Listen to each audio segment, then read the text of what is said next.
Bonjour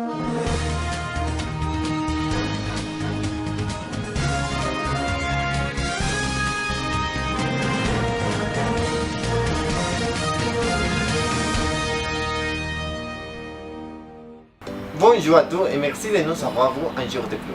Aujourd'hui, nous ne pourrons pas séparer en seconde de la télévision, ce n'est pas Renato? Vous avez raison, aujourd'hui nous verrons une délicieuse recette. C'est une tarte froide d'Oreo. Nous voyons aussi le temps de la semaine et allez dire vous mangez de voir parce que les jours sont ensoleillés. Et vous ne pouvez pas manquer la visite que nous avons faite pour la ville de Mexico. Probablement après la voir, vous n'hésitez pas à aller. N'oubliez pas que nous vous parlerons aussi un peu de l'histoire de ce lieu. Vrai, commencerons. Pour commencer le programme, va vous montrer comment faire la tarte froide d'Oreo. On peut dire que le meilleur de cela, c'est que vous n'avez pas besoin de foie. C'est génial! Alors Maria vous dira les ingrédients pendant que nous préparons les utiliser. Bien sûr, les ingrédients dont nous avons besoin de faire sont les suivants. 24 Oreos, une boîte de lait, une tasse de lait, 2 œufs, 100 g de bureau fondu, une soupe d'eau et une cuillère d'essence de vanille, un morceau de fromage à la crème, une cuillère de soupe de gélatine. Donc, ayant tous les ingrédients ensemble, nous avons passé avec Renato pour expliquer la recette. Ici, nous avons tous les ingrédients. Tout d'abord, nous allons prendre Oreo et à l'intérieur du paquet, nous allons écraser les cookies. Il est de reprendre beaucoup facile et plus rapide. Une fois qu'ils sont en morceaux, on les vide dans un récipient, on ajoute les 100 g de beurre fondu.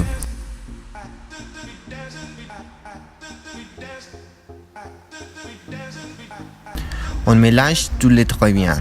On les vide dans les mots dans lesquels on va faire la tarte et on les met au réfrigérateur. Pendant que René nous expliquera ce que nous ferons avec le fromage, à la crème et les autres ingrédients. Faisons liquéfaire la barre de fromage à la crème, un lait, un bout de lait, une cuillère à café d'essence de vanille. Dans un fait de beurre, mettez les 4 cuillères à soupe dure, la cuillère de grenadine et nous la mettons au micro-ondes pendant 10 secondes. Puisque nous les sortons à la micro-ondes, nous les mettons dans l'autre mélange et nous continuons à la liqueur. Faites à la viande dans un récipient où se trouve la pâte de biscuit. Nous les laissons 3 heures et c'est frais. C'est vraiment délicieux, mais il est temps de continuer notre retour à Mexico. Cette fois, nous allons à la maison de López Velarde et à l'Estanquillo. Je pense que cette lieu a beaucoup d'histoires grandioses, de personnages importants pour le Mexique et le monde. Et nous commencerons avec la maison de López Velarde. Pour connaître de lui, ma collègue Renette nous parlera de ces personnages très importants. Il est né à Jerez, Zacatecas, le 15 1885 et il est mort le 19 janvier 2009, son 20 ans. Dans la ville de Mexico, il était un poète mexicain et son œuvre s'agit du modernisme littéraire. Au Mexique, il a reçu beaucoup de popularité et aussi il a reçu à être considéré le poète national. La case de son mort officiellement était en Bronco-Pneumonie, l'enquête sera compliquée en cause aussi de la syphilis qu'il avait. La maison est située dans la quartier de Roma au Mexique. Le poète a vécu dans 3 dernières années de la ville et il est mort. Le musée est élégant et on lui de rencontrer pour les poètes et les écrivains. afin de promouvoir la culture de la diffusion de la littérature et des arts visuels et du spectacle.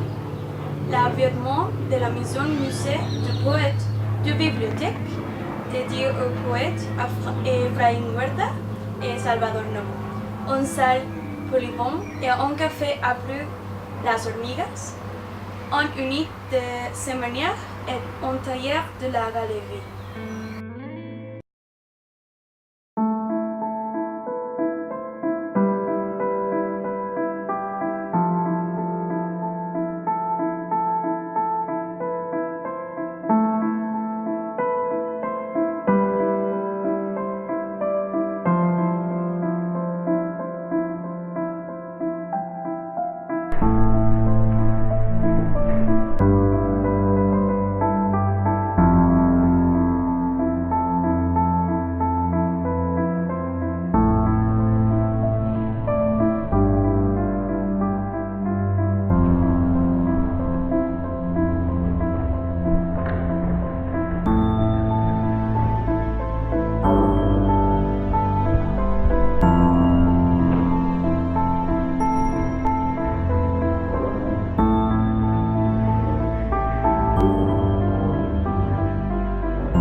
Certainement l'un des endroits merveilleux que vous pouvez visiter à Mexico.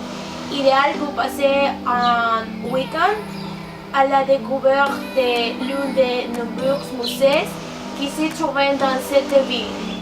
Mais il y a encore un autre endroit et c'est le musée Estanquillo. Si vous décidez d'aller à ce musée, je vous le promets ou vous le arrêtez. Puisque vous êtes au centre de la ville, vous pouvez vous promener dans la centre.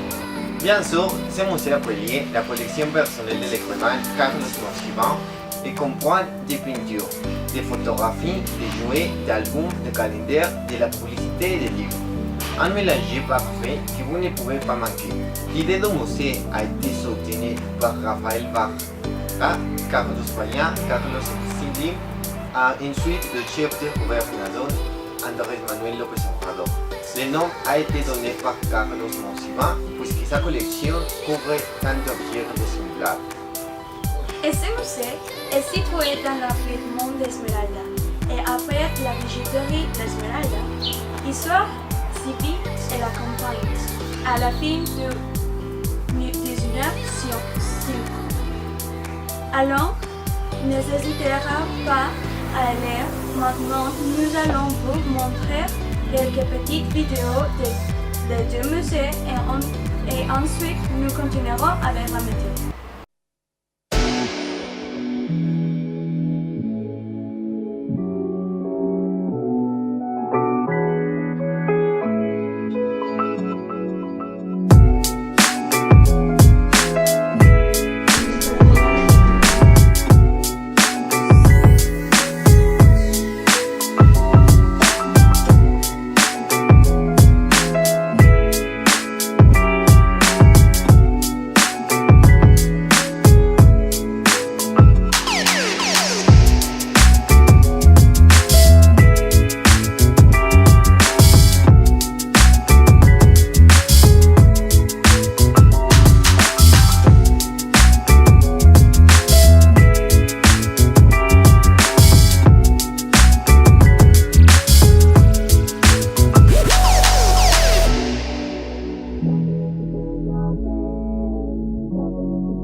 Enfin, notre collègue Renato et notre collègue Mariana nous diront nos attentes ces semaines. Et pour ma part, c'est leur attendance avec impatience demain avec plus de recettes et de nouvelles pour la maison. Merci Rémi. Et pendant cette semaine, nous aurons deux jours ensoleillés, le matin et l'après-midi, mais la nuit avec un flux. À partir d'aujourd'hui, il fait soleil et avec un ciel de radieux. Maintenant, une température minimum de 26 et un maximum de 30. Et avec les prévisions de jour dans l'après-midi et le soir, les 100 degrés. Lundi ou mardi, nous verrions un ciel nuageux avec une probabilité élevée de pluie.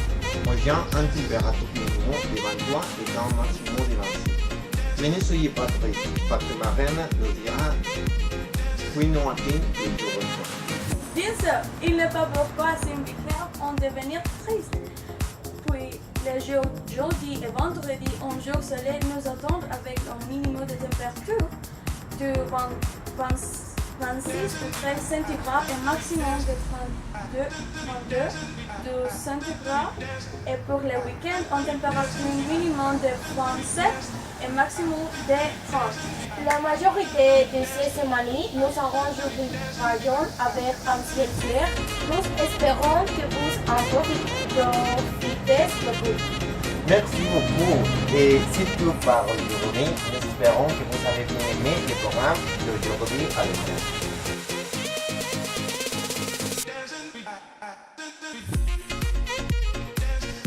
Au revoir. Au revoir.